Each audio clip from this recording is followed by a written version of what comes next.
Hello, this is my next instructional tutorial. I decided to do it on DIY skills. I ran into this website on accident and I ended up falling completely in love with it. It's a great program for teaching students about skills in the workplace.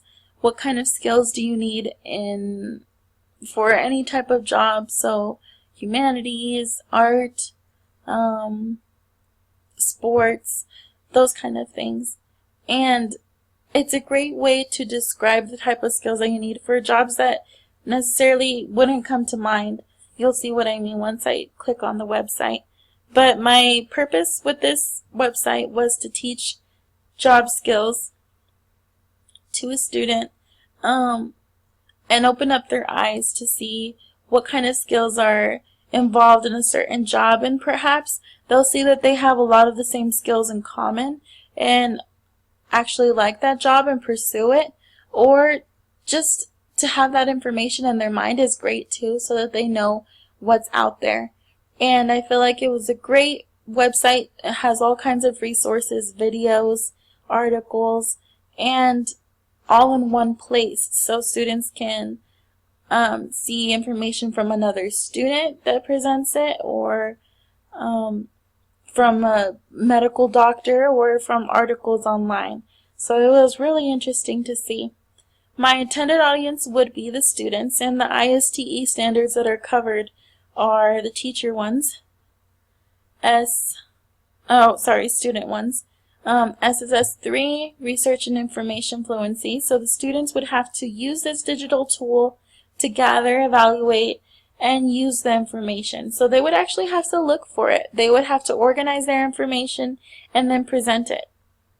That's where the communication and collaboration standard comes in. This one would give them the chance to interact and work with their peers and share what they've learned, and perhaps if they decide to become a member of the website, make their own videos and publish them online and help other students in other places that don't know about a specific skill. And if they have it, it gives them that pride to show it to other people too. But that is a part of the program that they would have to pay for. But the free one, that one's great too, because you can share with your friends or peers in the classroom, and that is just good enough too. That's also a great learning strategy. Let me show you what I mean. In Google,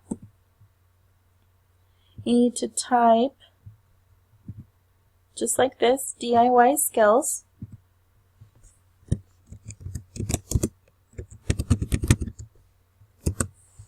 And it pops up right there in the first link. It looks like that, a little bear claw right there. What's interesting about this program is the way it's set up. It's set up in camps, so kind of like Boy Scout, Girl Scout kind of format, but online. So for students that don't actually get to do those kind of activities, no, it won't be outside, but it's still an online experience of what a camp is like. So it's really interesting to see. These are all the skills that you can try here along this side: art, athletics, citizenship, engineering, growing, hacking, philosophy, and science. And these are a lot of the jobs that have to do with those skills as well. Just to give you a little brief overview. There's so many different types of jobs and skills that are related to it. So it's an infinite amount of knowledge right there all in one place. So let's go to athletics. That's something that my 5th graders are very interested in. Athletics, most of the time they think of soccer or basketball. Not many would think of archery or gymnast or even skater as an athletic program. So that's an interesting part of this program. It opens up their eyes to things that they didn't formally think about. So you would click on the archer. You see right here where it says earn patch. To earn that patch, you would have to watch certain videos. So you can actually learn how to build a target, set up a bow, practice shooting, make a bowstring, build a bow. So those are all things that you could use in school, like art class. You could talk to your art teacher and see if they have anything that's like that.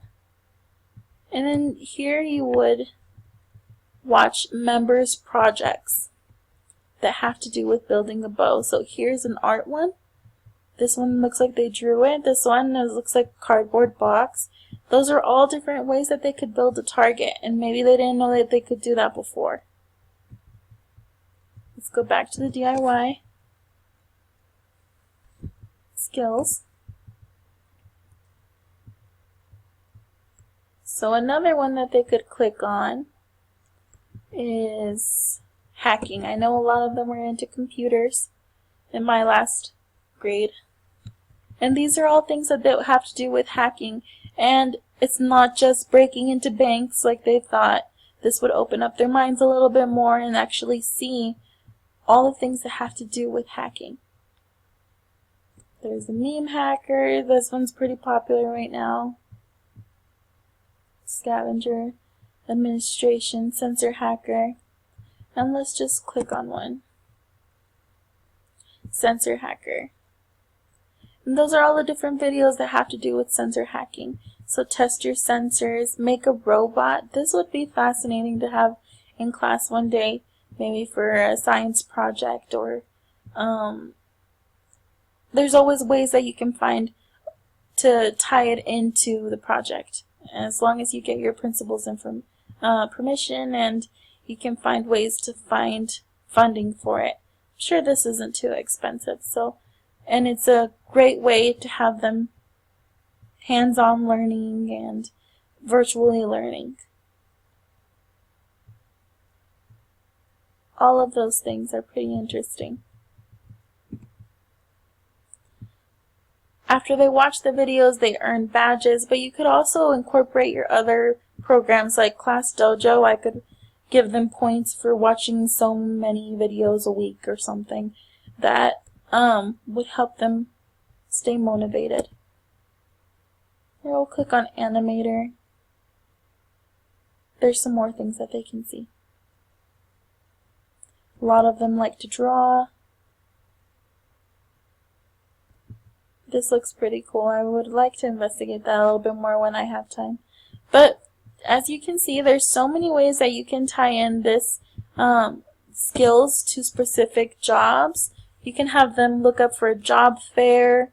You can have them connected to a story that you're reading that week. For example, I have a section in my curriculum where I'm reading about cougars, and the students are learning about cougars.